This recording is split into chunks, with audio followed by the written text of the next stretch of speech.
In this video, I'm going to be talking about fear. It's actually one part of a 5-part series that I am doing on fear because I just think it's an emotion that a lot of us struggle with. It masks itself behind anxiety or overwhelm or stress. You know, we feel the fear. In this first video, I want to talk about fear and how it can be actually something that's healthy for us, but then it tends to go on that unhealthy side of the scale toward that anxiety, overwhelm, the kind of emotions that make us feel like we're going freaking crazy. I don't know about you, but fear, anxiety, overwhelm, stress, all those fear-based emotions are those that I know quite well. They're ones that I used to struggle with quite a bit. They used to just rule my thoughts and emotions like it was their job. And not that I don't feel them anymore, but I've learned over the years how to manage these emotions so that they don't rule over me. They don't run with my thoughts and my emotions like they used to. So I wanted to put together a 5-part series that just touches on fear a little bit, just to help you to start to develop your own coping mechanisms and tools to help you deal with your fear and anxiety so that they don't roll over you as well. Before we jump right in, I just wanted to disclaim, newbie here, this part of this video that's coming up is going to be in turn your phone portrait mode.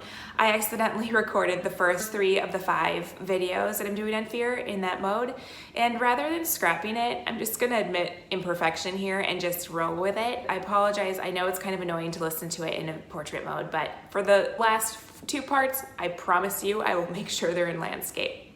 All right, so now with that disclaimer behind us, let's jump right in. Let's talk about fear.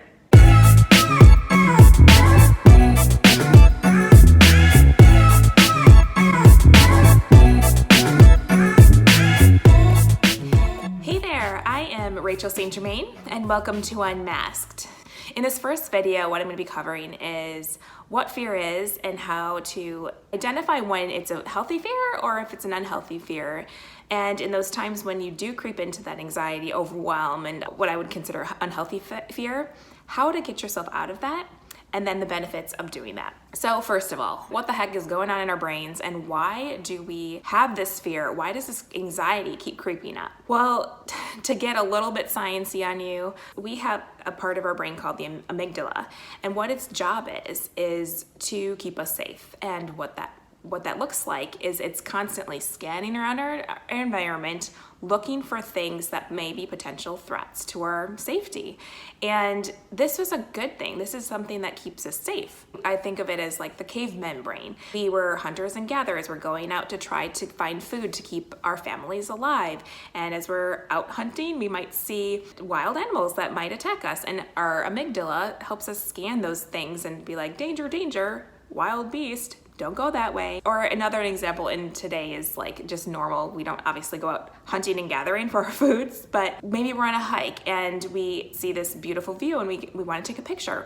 Well, our amygdala is going to be like, don't get too close to that edge. Stop, go take a picture, but stay at a safe distance. That's a healthy fear. It keeps us safe from potential dangers. Now, what happens though is that our brains are a little bit wonky and they are going to keep scanning for dangers, and there will be something that'll pop up that our brains digest and think this is something that you need to be concerned with, but really there isn't really a threat present, but it's something that our brains keep cycling over and over and over again, trying to find more information because we think the more information we have, then we'll be safe. But honestly, it doesn't really work that way if it's something that is not something that's a current threat to our physical well-being. So for example, in terms of this coronavirus situation, I think a lot of us are experiencing, especially at first, we experience so much anxiety thinking about like the what ifs and the uncertainty of what's ahead. And oh no, if I get this, what's gonna happen to my family or what's gonna happen to my house? Or is this a symptom of the coronavirus? And you're scanning the information online to try to figure out, is this the virus or is this something else? And the problem is that our brains are stressing over these things, but they're all the things that are outside of our control. We can control certain things like the healthy fear in our minds. This is true. It is a danger. It's a danger, a threat to our health. The coronavirus is not something that we want. that is a good healthy fear to have. So we could do whatever precautions take whatever precautions we can to keep ourselves safe. Washing your hands, practicing social distancing, trying to make it limited amounts of runs to the grocery store or whatever places where there are more people and more chances that you're going to come in contact with the virus. Unhealthy fear sits here ruminating about all the possibilities of what could happen if you did get it and what's going to happen if that happens and all the catastrophized thoughts that follow that. Now, what we can do in those situations is, instead of following that anxious thread of fears that keep cycling out of control, you can just push pause. And what we can do instead is tap into the other part of our brain called the prefrontal cortex, that has the part of our brain where there's reason, it's rational, it's objective. And when we start to use our brains instead of letting it fly with all the fears or dangers that it's potentially seeing, use your reason to scan what your thoughts are actually telling you. What are the stories? What's actually true? What's not? Just bringing attention to what is actually true starts to calm us down a little bit. The next thing I like to do is then ask myself, what is it that I can control and what is it that I can't? And when we start to do whatever protocols or whatever it is that we can, like with this virus, we start practicing the social distancing, washing your hands, like I mentioned before, that makes me feel a lot better. And when I realize I can't control what I can't control, such as I can't control what others are doing, I can't control if I do get sick, I can't control what may happen with the economy, but I focus instead on the things that I can, and that helps ground me. So for me, what that's looked like is I personally, I know myself, and I know if I looked to the news or if I listened to too many people that are anxious about this and spinning all those like what if whatever scenarios and catastrophizing things and thinking up things that could potentially happen, and it just like my brain just explodes into like, this isn't good, it's a lot of noise that I don't need. So for me, I control my environment by, okay, I can control what I'm going to consume right now. I'm going to limit my intake to the news. I'm not going to bury my head in the sand, but I'm going to for sure not be on my phone all the time thinking, like getting live updates on what the latest thing is. And another thing is trying to put a boundary between people that talk about it too much. And I personally have some family members who like to talk about it more than I would like to listen to it. So what I've chosen to do is to silence that thread of text messages on my phone, and I go back to it when I'm at a resource place to look at it, and I will scan through, and if it's anything related to things that make me feel anxious, like the virus or a lot of this fear-based thinking, I don't respond, I don't engage, because I don't want to even give it any of that fuel. So that's a couple things that has helped me try to control what's going in and what's going out. Another thing I like to do is bringing awareness to those thoughts when I start to feel the creep of anxiety come up. So when you are in a catastrophizing, spinning what if situations in your brain scenario, what I like to do is just, oh my gosh, stop, Rachel, you're doing it again. Like, bring awareness to it, name it, and say like, this is happening, this isn't real life, this is going on in my head. I know this is not 100% factually true. Bring awareness to that, name it. Then what I like to do is just sit there and think through like, okay, what was just going on in my head right now? Why was I feeling so anxious, and what was I actually telling myself? One specific situation I had was when I first found out about the corona thing, I started to freak out because we were already going to be financially strapped for a little while, because toward the end of February, I purchased a new home and we were moving, and we already had owned a home, and so we were moving into another space, and we were already kind of thinking the timing of which is going to be a little bit challenging, because we're gonna have to hold on to two properties for a time, and we don't know how long it's going to take to sell and all that stuff.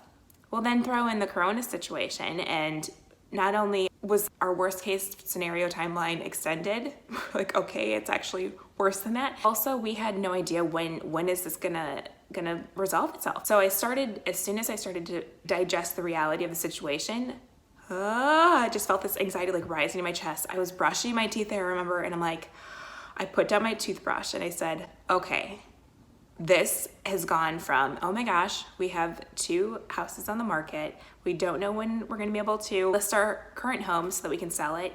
When it's on, I don't know if it's gonna, what if it sits there for however many months, and then it kept snowballing until I was literally thinking through a scenario where like, oh my gosh, Sean's gonna lose his job. He's our source of income right now. We're not gonna be able to afford both houses. We're gonna lose the house. Oh my gosh, we're gonna be on the streets. Like, I'm going from this factual situation of, yep, we're gonna hold on to 2 mortgages or whatever for a longer period than we were expecting, to all of a sudden jumping to, oh my gosh, we're out on the streets. Like, there's no logic in that. So I tapped into my prefrontal cortex and took the reins back from that amygdala that was spiraling into anxiety and overwhelm. And I just said, okay, what's true? I know that we have 2 mortgages. We don't know when it's going to be ending. I can't control, maybe we will get sick.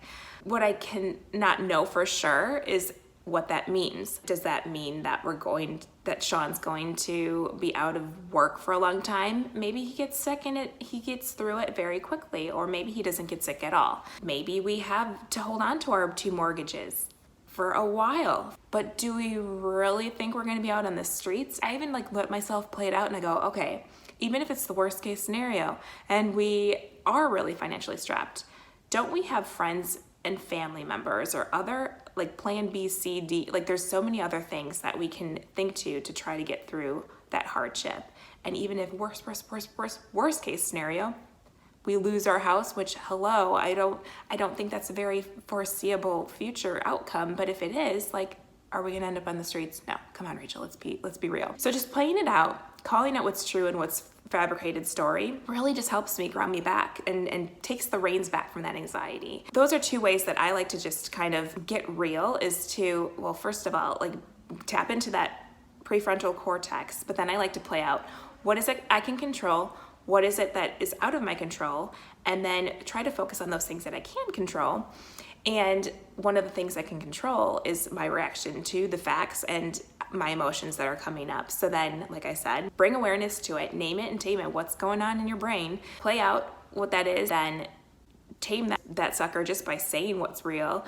And as you think through the facts of what you know for sure, you can let go of the fabricated story, because you can kind of just embrace this, like, you know what? If that happens, we're gonna deal with it then kind of attitude. Now, controlling our thoughts and the reactions to them. Now, what is the benefit of that? Well, first of all, when we name it, like I said, it tames it. It brings us back into our bodies.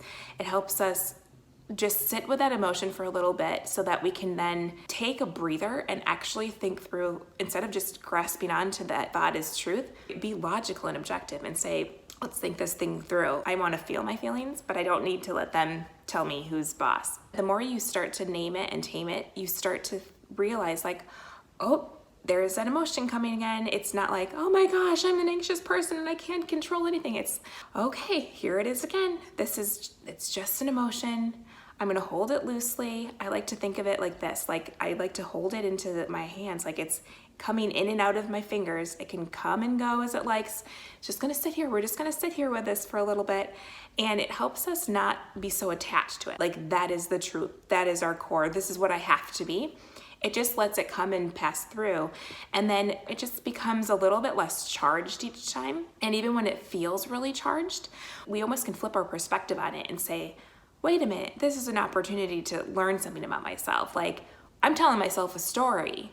And over time, like, you can see, at least I have, there's certain stories that pop up quite a bit and you're starting to see them again. And so the more I'm bringing awareness to it, and I'm sure you'll find this to be true for yourself, the more you bring awareness to it, you realize, oh, there's that story again. You start to just neutralize it and say, I'm not gonna say this is truth. Let's write it out and get on to the next thing. So yes, friends, I hope that this helps you understand more about what healthy versus unhealthy fear is and what you can do then when that unhealthy fear does pop up, because you know what, it's going to be something that I don't want to say battle with, because that makes it seem negative, but it's something that we're up against that can be an opportunity to grow deeper and closer to God. It triggers us to pull close to Him.